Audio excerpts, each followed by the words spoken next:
नमस्कार. निवेदक विठ्ठल पवार या माझ्या यूट्यूब चॅनलमध्ये आपल्या सर्वांचं मनपूर्वक स्वागत करत आहे.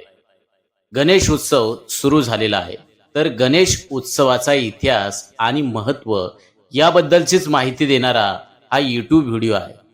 त्यासाठी प्रत्येक गणेश भक्तांनी हा व्हिडिओ शेवटपर्यंत पहा. आणि हो, निवेदक विठ्ठल पवार या यूट्यूब चॅनलवर जर तुम्ही नवीन असाल तर माझ्या यूट्यूब चॅनलला सबस्क्राईब करा. सुरुवात करतोय आपण या सुंदरशा व्हिडिओला. प्रथमतः गणपती बाप्पा मोरया, मंगल मूर्ती मोरया. आपलं स्वागत आहे आपल्या निवेदक विठ्ठल पवार या यूट्यूब चॅनलवर. आज आपण जाणून घेणार आहोत गणेश उत्सवाचा इतिहास आणि त्या मागचं अद्भुत महत्त्व. दोन, गणपती बाप्पांचं स्वरूप आणि पूजा अर्चा.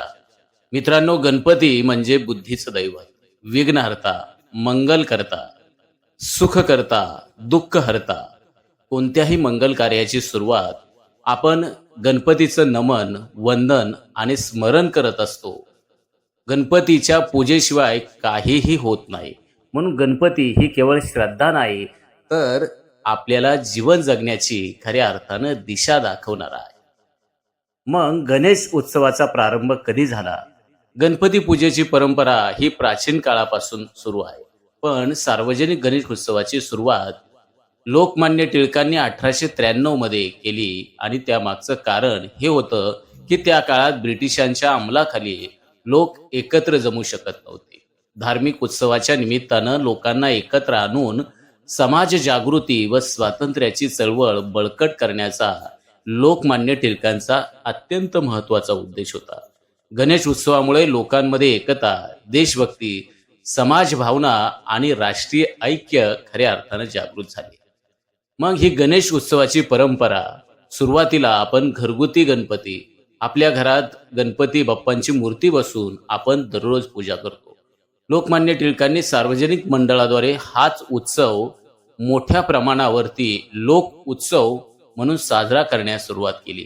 आज लाखो गणेश मंडळे सांस्कृतिक, सामाजिक आणि धार्मिक विविध प्रकारचे कार्यक्रम घेत असतात. गणेश उत्सवाचं सांस्कृतिक महत्त्व, आरत्या, भजन, कीर्तन, प्रवचन यामुळे समाजात अध्यात्म वृद्धिंगत होते. विविध कला, नाट्य, संगीत, चित्रकला, स्पर्धा यांना वाव मिळतो. मुलांमध्ये संस्कार आणि सृजनशीलता खऱ्या अर्थानं वाढत असते. मग गणेश उत्सवाचं सामाजिक महत्त्व.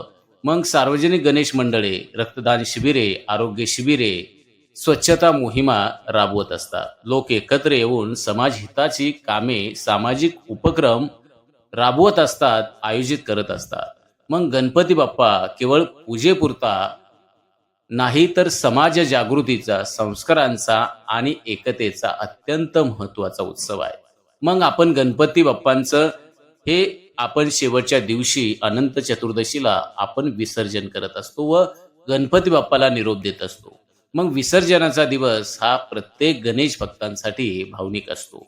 गणपती बाप्पा मोरया, पुढच्या वर्षी लवकर या, हा जो काही जयघोष आहे, गणपती बाप्पांवरची असणारी श्रद्धा आहे, आपण प्रेम व्यक्त करत असतो. मग मूर्तीचं विसर्जन म्हणजे नेमकं तरी काय? तर शरीराचा त्याग करून आत्म्याचं परमेश्वराशी एकरूप होणं, असा एक अत्यंत महत्त्वाचा आध्यात्मिक संदेश आहे. गणेश उत्सव आपल्याला एकता, देशभक्ती, सामाजिक कार्य, संस्कार आणि भक्ती यांचं सुंदर मिश्रण देतो. म्हणूनच गणेश उत्सव केवळ 10 दिवसांचा नाही, तर आपल्या सर्वांच्या आयुष्यभरासाठी प्रेरणा देणारा अत्यंत महत्त्वाचा सण आहे. मग गणपती बाप्पा मोरया, मंगल मूर्ती मोरया. निवेदक विठ्ठल पवार या यूट्यूब चॅनलवर जर मित्रांनो तुम्ही नवीन असाल तर माझ्या यूट्यूब चॅनलला सबस्क्राईब करा. हा व्हिडिओ आवडल्यास या व्हिडिओला लाईक करा, शेअर करा आणि हो, कमेंट्स करायला विसरू नका. धन्यवाद.